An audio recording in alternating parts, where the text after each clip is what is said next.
Some example of the exercise of this phase are, for example, as I said before, pushing isometric, holding isometric.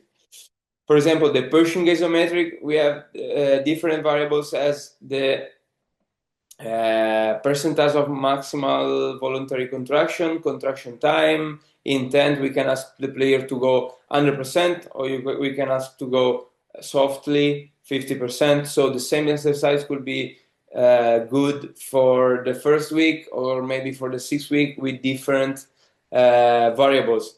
And the pushing isometric muscle action we use for most of all for work on rate of force development. The holding isometric as well we use as with variables as contraction time or maybe external load, and is more on the motor unit recruitment, and we know that are more prone to develop fatigue. So we have to understand that, and we manage that variables to obtain what we have to obtain. Okay. Other exercise example. This is, for example, a mix of contraction, so concentric, isometric, and eccentric, is maybe the same exercise we can use in different phases.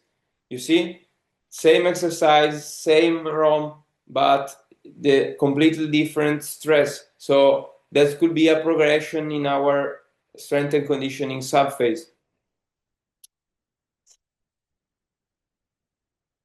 This is also same movement, so basically a knee pinch with different variables. So we can add load, we can add speed, we can put different box aids.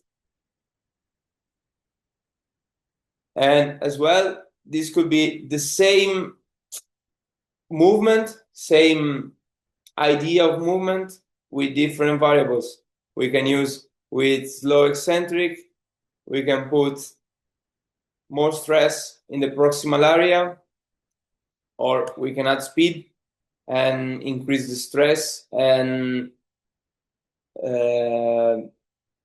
put exercise more similar to what happened on the field. So this could be a final stage of exercise.